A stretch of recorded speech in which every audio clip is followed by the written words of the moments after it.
जय हिंद दोस्तों। आज की क्लास में हम बात करने वाले हैं उस तकनीकी क्रांति के बारे में जिसने भारत के चुनावी इतिहास को हिलाकर रख दिया। हाँ दोस्तों, हम बात करेंगे उस एफिनेट के बारे में जिसने वोटिंग से लेकर काउंटिंग तक सबसे रियल टाइम और धांधली फ्री कर दिया है।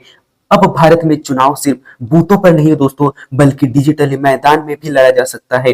तो तैयार हो जाइए इस धमाकेदार टॉपिक को समझने के लिए, क्योंकि आज की क्लास से होगा दोस्तों ज्ञान का एक विस्फोट। सो आइए विस्तार से जानते हैं कि क्या है एफिनेट और अभी क्या यहाँ पर बदलाव हुआ है और हाल ही में ये न्यूज पर क्यों चर्चा पर है। आइए दोस्तों विस्तार से जानते हैं और देखते हैं कि क्या है एसीनेट। सबसे पहले हम यहाँ पर नजर डालते हैं दोस्तों एसीनेट के बारे में कि वाकई में है क्या। यदि मैं एसीनेट का फुल फॉर्म की यदि मैं यहाँ पर बात करूं दोस्तों, सो जिसे कहा जाता है इलेक्शन कमीशन इंटरनेट नेटवर्क। आपको याद रखना है दोस्तों, इलेक्शन कमीशन यानी कि इलेक्शन कमीशन इंटरनेट नेटवर्क। ठीक है, तो इसका फुल फॉर्म भी आपसे यहाँ पर पूछा जा सकता है, जो कि आपको अच्छा से याद रखना है। यानी कि इसे कहा जाता है भारत की चुनावी प्रतिक्रिया में क्रांति। यानी कि एसीनेट का पूरा नाम जैसे कि मैंने आपको यहाँ पे बताया था दोस्तों, इलेक्ट्रॉन कमीशन इंटरनेट नेटवर्क है। ठीक है, और भारत के निर्वाचन आयोग द्वारा विकसित एक डिजिटल ये नेटवर्क है दोस्तों। इसका उद्देश्य खासकर चुनावी प्रक्रिया को तेज करना है, साथ साथ सुरक्षा प्रदान करना है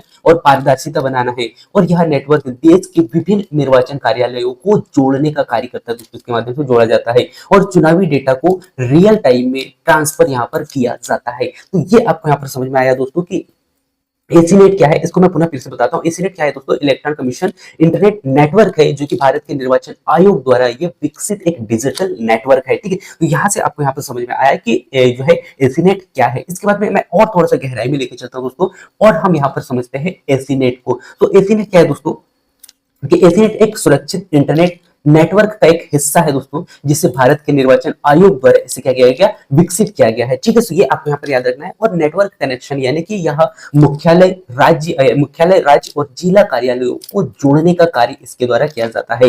यानी कि ये जो नेटवर्क है दोस्तों, जैसे कि आप यहाँ पर देख पा रहे होंगे, यानी कि इस नेटवर्क के कारण मुख्यालय से राज्य और राज्यों से जो जिला स्तर के जो कार्यालय है दोस्तों, यानी कि ये जो छोटे छोटे, जैसे ये मान लीजिएगा ये राज्य है, ठीक है, यानी कि ये मुख्यालय है, मुख्यालय से राज्यों में यहाँ पर बांटा जाता है और राज्यों से डायरेक्ट जो जिला स्तर के जो कार्यालय है दोस्तों, ये जो छोटे छोटे कार्यालय आप मान लीजिएगा, इनको यहाँ पर जोड़ने का कार्य किसके द्वारा किया जाता है दोस्तों, एसीनेट के द्वारा ही यहाँ पर किया जाता है। ठीक है, इसलिए आपको यहाँ पर याद रखना है। और इसका उद्देश्य खासकर चुनावी प्रक्रिया को डिजिटली रूप में यानी कि तेजी से बनाना, ये इसका मुख्य उद्देश्य है। ठीक है, तो ये आपको यहाँ पर याद रखना है। इसके बाद में एसीनेट के कुछ महत्वपूर्ण उद्देश्य पर हम यहाँ पर चर्चा कर लेते हैं दोस्तों कि आखिर इनका उद्देश्य क्या है। सो खासकर पहला जो उद्देश्य हम यहाँ पर नजर आता है दोस्तों, वो है चुनावी प्रक्रिया में रियल टाइम डाटा ट्रांसफर सुरक्षित हो, वो भी है ना, ट्रांसफर हो और सुरक्षित हो, यानी कि रियल टाइम पर जो डाटा जो होता है वो ट्रांसफर हो और वो भी सुरक्षित यानी कि समय पे होना चाहिए। यानी कि चुनावी प्रक्रिया में जो त्वरित और सटीक जो जानकारी और जो सुरक्षित जो जानकारी है, सही जानकारी है,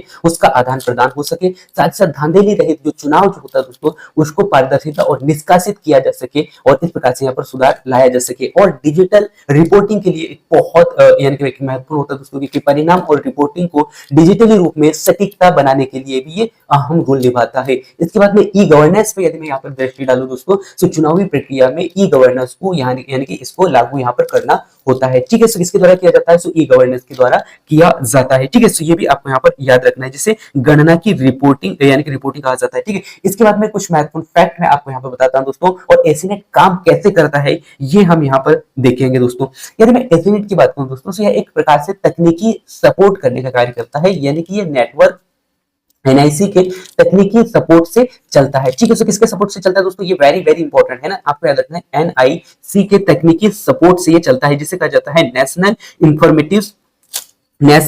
इंफॉर्मेटिक्स सेंटर। ठीक है, सो इसे आपको यहाँ पे याद रखना है। यानी कि एनआईसी का फुल फॉर्म क्या है, सो एनआईसी का फुल फॉर्म आपको यहाँ पर याद रखना है दोस्तों, क्योंकि ये very very very important point है ना, यानी कि नेशनल इंफॉर्मेटिव सेंटर, यानी कि इसकी इस तकनीक के माध्यम से ये चलता है। और इसका जो मुख्य सुरक्षा पर यदि हम दृष्टि डालें दोस्तों, तो ये खासकर हाई स्पीड वीपीएन नेटवर्क यानी कि वीपीएन नेटवर्क डाटा लिंक यानी कि डाटा लिंक और साथ साथ हैकिंग से सुरक्षा प्रदान करने के लिए आवश्यक होता है। ठीक है, तो ये एक सुरक्षा की दृष्टि से बहुत ही महत्वपूर्ण है। साथ ही साथ रिपोर्टिंग की यदि हम बात करें दोस्तों, कि आप सभी को बताइए जो चुनाव होता है उसके बाद में जो यानी कि रिपोर्टिंग की जो प्रक्रिया है, या जो मतदान की जो प्रक्रिया, मतगणना की जो प्रक्रिया है दोस्तों, उसकी रिपोर्टिंग भी तुरंत मुख्यालय तक ये पहुंचाया जा सकता है इसके माध्यम से। तो ये है दोस्तों, इस प्रकार से यहाँ पे वर्क करता है। मैंने क्या बताया पहले, तो आपको बताया कि आई यानी कि NIC तकनीकी के माध्यम से ये चलता है, और इसका फुल फॉर्म मैंने आपको यहाँ पर बताया है, नेशनल इंफॉर्मेटिक्स सेंटर। ठीक है, और ये सुरक्षा की दृष्टि से भी बहुत ही महत्वपूर्ण होता है दोस्तों, क्योंकि यहाँ पे हाई स्पीड VPN नेटवर्क से ये डाटा और यानी कि डाटा और साथ साथ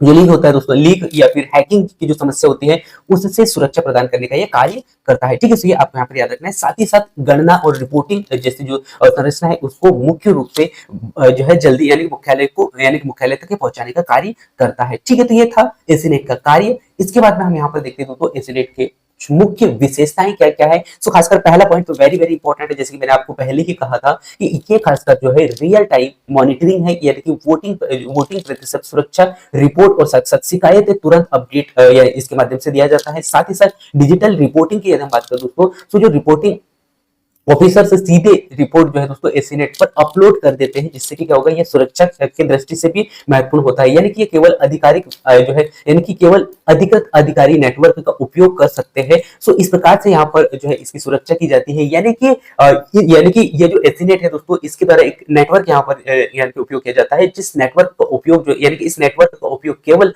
वही अधिकारी उपयोग कर सकते हैं दोस्तों जो चुनावी विभाग के अंतर्गत आते हैं। सो ये कहां पे यहाँ यानी कि यहाँ पर कहीं ना कहीं दोस्तों जो यानी कि यहाँ पर डेटा चोरना काफी मुश्किल हो जाता है। यानी कि हम कह सकते हैं दोस्तों कि सुरक्षा की दृष्टि से ये बहुत ही महत्वपूर्ण हो जाता है। इसके बाद में कनेक्टिविटी की यदि मैं यहाँ पर बात करूं दोस्तों, सो दूर दराज के इलाकों तक नेटवर्क पहुंचा जा सकता है इसके तहत, और साथ ही साथ एकलव्य मॉनिटरिंग भी यहाँ पर संभाली जाती है इसके तहत। ठीक है, तो ये था दोस्तों, यानी कि इस प्रकार से आप यहाँ पर मैंने बताया आपको कार्य कैसे करता है। मैं पुनः फिर से बता देता हूँ यहाँ पर कि काम कैसे करता है। पहले मैंने आपको बताया दोस्तों एसीनेट का जो नेटवर्क जो होता है ना, क्या है, NIC। ठीक है, कौन सा है दोस्तों, NIC, ये मैं हमने यहाँ पर देखा था। इसके बाद में जो है नेक्स्ट मैंने आपको यहाँ पर बताया था दोस्तों VPN, यानी कि VPN नेटवर्क का यहाँ पर इस्तेमाल किया जाता है, जो कि ये नेटवर्क का जो उपयोग है दोस्तों खासकर अधिकारी वर्ग के ही लोग कर पाते हैं। इसके बाद में मतदान के बाद में जो गणना जो थी दोस्तों, वो गणना भी स्पीड से यहाँ पर होती है। ठीक है, तो ये पूरा फैक्ट हमने यहाँ पर देख लिया था। अब हम यहाँ पर देखते हैं दोस्तों चुनावी प्रक्रिया, और चुनावी प्रक्रिया में क्या क्रांति यहाँ पर इसके तहत लाई गई है दोस्तों। सो पहले आप सभी को पता है दोस्तों कि पहले चुनाव की जो रिपोर्टिंग होती थी वो 2 से 3 दिन यानी कि 3 दिन का समय वहां पर लगता था, ये आप सभी को पता है। लेकिन इस यानी कि फैक्ट और बेस्ट निर्माण के आधार पर यदि देखिए दोस्तों, सो निर्णय प्रक्रिया रियल टाइम और जो है डेटा आधारित यहाँ पर हुई है। सो कहीं ना कहीं चुनाव आयोग की निर्णय प्रक्रिया अब फैक्ट और बेस्ट और रियल टाइम पर यहाँ पर हो गई है। इसके बाद में धांधली नियंत्रण पर यानी कि धांधली नियंत्रण पर यदि हम दृष्टि डालें दोस्तों, सो कहीं ना कहीं नकली वोटिंग और साथ साथ बूथ कैप्चरिंग और डेटा फर्जीवाड़े पर अब प्रभावी नियंत्रण यहाँ पर देखने को मिलेगा, और मतदान यानी कि मतदाता उपस्थिति भी निगरानी पर यहाँ पर होगी दोस्तों। यानी कि जो मतदान यानी कि मतदाता उपस्थित होते थे दोस्तों, उन पर भी आयोग तुरंत नजर रख सकता है और जरूरत पड़ने पर फोर्स भेज सकता है। तो सुरक्षा की दृष्टि से भी ये बहुत ही यानी कि सहायक सिद्ध होगा दोस्तों। ठीक है, इसके बाद में यदि हम 2019 के लोकसभा पर दृष्टि डालें दोस्तों, यानी कि लोकसभा चुनाव पर दृष्टि डालें, सो ये किस प्रकार से यहाँ पर महत्वपूर्ण होगा। सो जो है एसीनेट का योगदान कहीं ना कहीं 2019 के यानी कि रहा है दोस्तों। सो 2019 में लोकसभा चुनाव में एसीनेट ने भारत में 443 संसदीय क्षेत्रों में रियल टाइम डेटा जो है फील्डिंग्स यानी कि यहाँ पर संभव यहाँ पर बनाई गई थी दोस्तों, और यह दुनिया का सबसे बड़ा लोकतांत्रिक डेटा ऑपरेशन था, और इस तकनीकी ने चुनाव प्रक्रिया को और भी अधिक पारदर्शिता के रूप में यहाँ पर तेज बना दिया था। तो ये कब उपयोग किया गया था दोस्तों, इसका जो उपयोग जो है लोकसभा चुनाव में इसका उपयोग किया गया था 2019 में। ठीक है, ये भी आपको यहाँ पर याद रखना है। और इससे चुनाव आयोग, अब ये वेरी वेरी इंपॉर्टेंट है, एग्जाम की दृष्टि से आपको इसे वेरी वेरी इंपॉर्टेंट लिख लीजिएगा दोस्तों, क्योंकि ये बहुत ही महत्वपूर्ण है। ठीक है, और 2019 में लोकसभा चुनाव में ये मैंने आपको यहाँ पर बता दिया था उपयोग किया गया था, जो कि 543 संसदीय क्षेत्रों में ये रियल टाइम डेटा जो है फंडिंग यानी कि इसके माध्यम से संभाली गई थी। ठीक है, यानी कि इससे चुनाव आयोग को तुरंत स्थिति का आकलन करने और साथ साथ आवश्यक कदम उठाने में यहाँ पर मदद मिली थी। ठीक है, तो इसे भी आप अच्छा से देख लीजिएगा। ठीक है, इसके बाद में इसके लाभ हम यहाँ पर देख लेते हैं दोस्तों। सब खासकर अभी तक जो हमने देखा इससे समझ में आ रहा होगा, पहला तो चुनावी प्रक्रिया में धोखाधड़ी जो है कहीं ना कहीं काफी हद तक कम हो जाएगी, और सुरक्षा की दृष्टि से यानी कि यहाँ पर डेटा संरक्षित रहेगा, और हैकिंग और जो लीक होने की जो संभावना है कहीं ना कहीं बहुत हद तक कम हो जाएगी। और सटीकता मीन्स यानी कि यदि रिपोर्टिंग और परिणाम की जो त्रुटि होती थी दोस्तों, उसमें भी यहाँ पर कहीं ना कहीं सुधार होगी, और जो गणना जो होगी वो सटीकता होगी, और साथ ही साथ समय भी बचेगा यहाँ पर दोस्तों। जैसे कि मैंने स्टार्ट में ही कहा था कि यानी कि जो है वोटिंग की जो गणना जो होती थी दोस्तों, और रिजल्ट का जो समय होता था वो 2 से 3 दिन बाद होता था, लेकिन अब यहाँ पर परिणाम जो है काफी जल्दी आने की संभावना यहाँ पर होगी। ठीक है, तो ये है इसके लाभ। इसके बाद में हम देखते हैं दोस्तों एसीनेट और ई गवर्नेंस को समझते हैं। सो एसीनेट के यानी कि एसीनेट ने चुनावी प्रक्रिया में ई गवर्नेंस को लागू करने में महत्वपूर्ण भूमिका यहाँ पर निभाई दोस्तों, और इससे चुनावी आयोग का जो कामकाज में एक परिवर्तन यानी कि पारदर्शिता दिखाई दिया, साथ ही साथ जवाबदेही भी यहाँ पर बढ़ी, और साथ ही साथ डिजिटल तकनीकी के उपयोग में यानी कि उपयोग से प्रशासनिक जो प्रतिक्रियाएं हैं दोस्तों वो और सरल और प्रभावी हुई है। और यह मॉडल जो है दोस्तों अन्य सरकारी विभागों के लिए भी एक उदाहरण सिद्ध हुआ।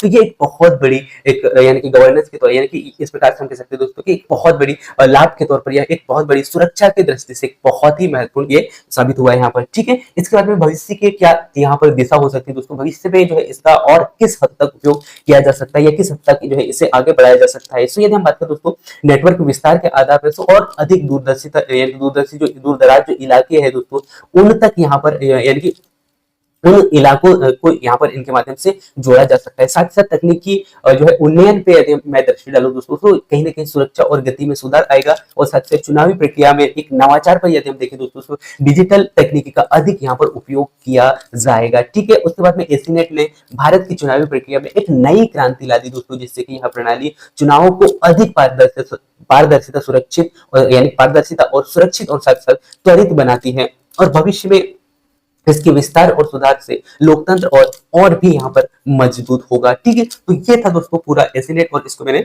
आपको डिटेल से बताने का प्रयास किया, और आपने इसे बहुत ही अच्छा से देखा होगा, मैं तो उम्मीद करता हूँ। तो ये पूरा अपडेट था दोस्तों, ये अपडेट आपको कैसा लगा जरूर बताइएगा, और ऐसे ही अपडेट में समय समय पर आप लोगों तक पहुंचाने का प्रयास करता हूँ। सो मिलते हैं नेक्स्ट अगले अपडेट में, तब तक जय हिंद, वंदे मातरम।